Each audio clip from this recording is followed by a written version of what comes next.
আছে, এখন পান করে আপনি শুকরিয়া আদায় করুন, কারণ ভালো কিছুর জন্য সৃষ্টিকর্তার কাছে শুকরিয়া আদায় করা উত্তম। এখন আমরা এখানে কিছুক্ষণ বিশ্রাম করে নেব, তারপরেই আমরা আমাদের যাত্রা শুরু করব। সেই লোকের নামটা আমাকে একবার বলো। সঠিক সময় এলে আপনি নিজেই জানতে পারবেন উম্মে মাবাদ।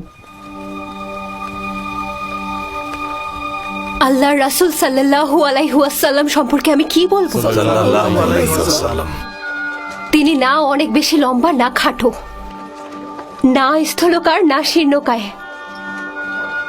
তার চেহারায় নূরের দ্যুতি, আর কথায় আছে মাধুর্যতা। যখন আপনারা তার সাথে গল্প করতে বসবেন, মনে হবে সারা জীবন এভাবেই গল্প করে তার সাথে কাটিয়ে দিই।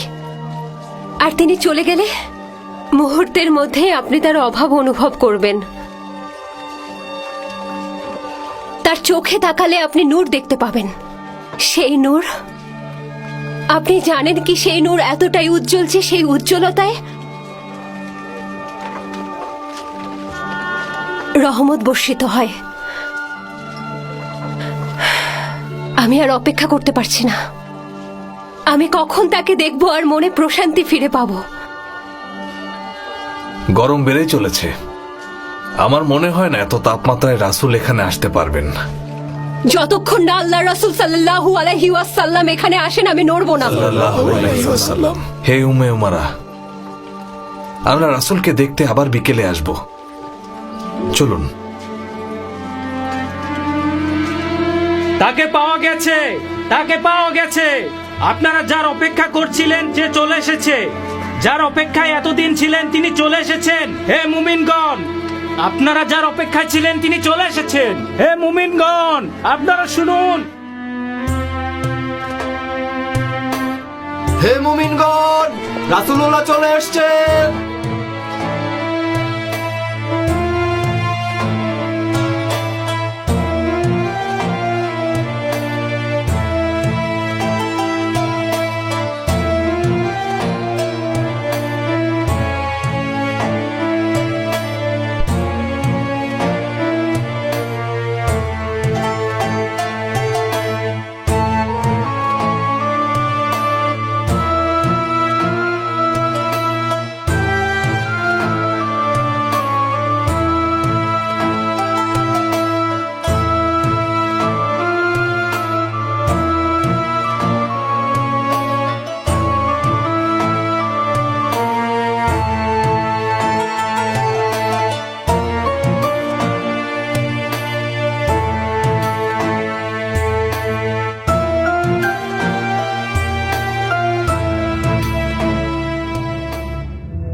আমাদের মানুষেরা মক্কা থেকে হিজরতকারীদের নিয়ে এত উদ্বিগ্ন কেন?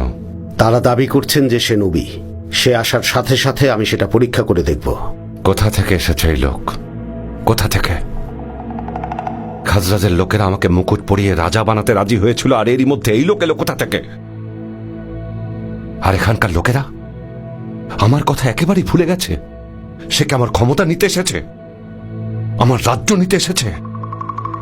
আমার কাছ থেকে আমার রাজ্য কেড়ে নেবে? তাহলে আমাদের কি হবে খাজরাজ প্রধান? এই প্রথম আমরা আউস গোত্র মেনে নিয়েছি।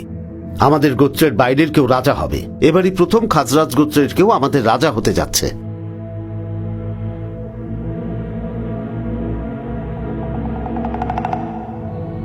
দেখা যাক কি হয়।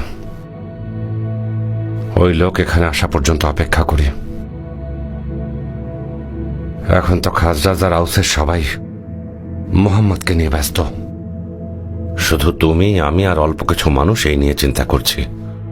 বাকি সবাই মুহাম্মদকে নিয়ে পড়ে আছে।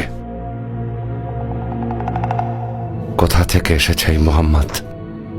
মনে হচ্ছে আমার ক্ষমতা কেড়ে নিতে এসেছে।